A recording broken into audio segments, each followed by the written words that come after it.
The third myth that we're talking about now is, let me just show you this. Again, part of these myths that start in education and can misguide us in life. And this myth is what I call the myth of the best system. This myth says, if you're not thriving in this system, there's something wrong with you. And when I first looked at this, I was looking at young adults in school. And when I talk about a system, I am not talking simply about schools, because I find that educators and teachers really care deeply about students and often think very highly of students, but the educators can actually feel trapped within the system. And when I say system, I'm talking about the system all around a school, including the school. So that will include people in the government, voters, that can include parents, that can include students, that can include educators. Okay, but it's the whole system. It includes the media, because often the media perpetuate these myths that we're talking about. I don't think it's because they mean to mislead in any way or cause unhappiness. I think it's because these myths are so pervasive throughout societies around the world. So let me show you a little bit more about this myth of the best system. And the reason I call it a myth is it's this idea that the way we approach education as a community is best for most people. And so that means that if it's best for most people and you're not thriving, the implication is there's something wrong with you. So let me just show you, there's a concept called helplessness and learned helplessness that came from Dr. Martin Seligman, one of my mentors that I learned from. And he writes about this in his book, Learned Optimism. So when you're in a situation of repeated defeat or failure, and you have a lack of control, that can even be just a perceived lack of control, but nevertheless, you think you lack control. That can lead you to believe that your actions will be futile. Now think about that for a moment. How would you feel if you thought that your future actions would be futile? You might feel a little helpless. Okay, well, let's look at traditional approaches to education. And of course, once you get to college and graduate school, you have more choice. So this isn't entirely true at that level. But yet you can look and see, starting at, say, middle school and high school levels, and then going up, you can see how this does carry through to some degree. So repeated defeat or failure. Well, we've got things like grades, awards, cuts, homework, competition that give students, certainly in high school and often beyond, repeated defeat and failure.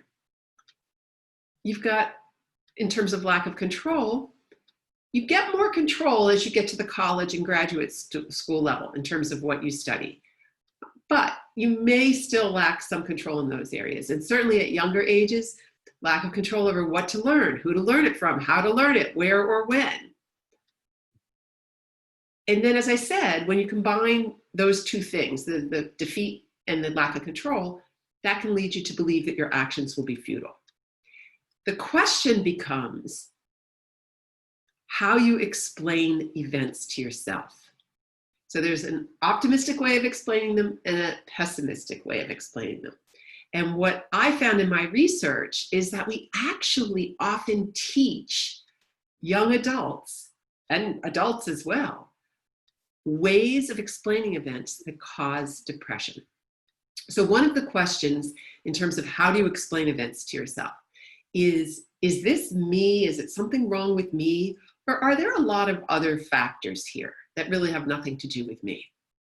Well, if you listen in what's said in the media or what people say to each other in a community or what people even say to students, they say things like the best and the brightest get A's, or just try harder, or let's fix you. They never say let's fix you, but it might be we'll get you a tutor, or you have some differences that are problematic. We'll get those straightened out.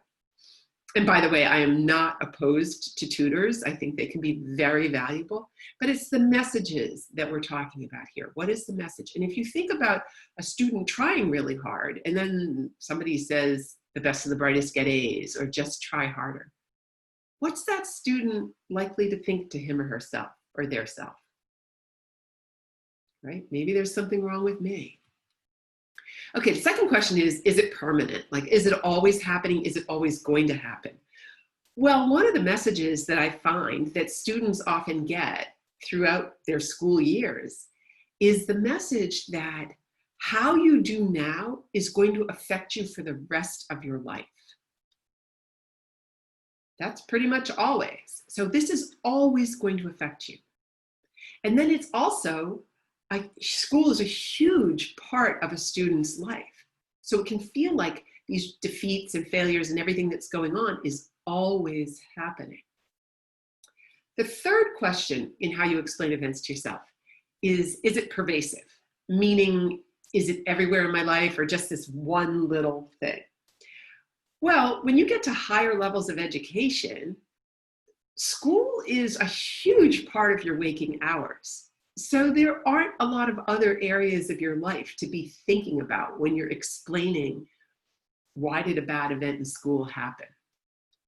So the takeaway from this is actually that because we reinforce these thought patterns and these ways of thinking about students and about education, what happens is we actually teach what we call a pessimistic explanatory style.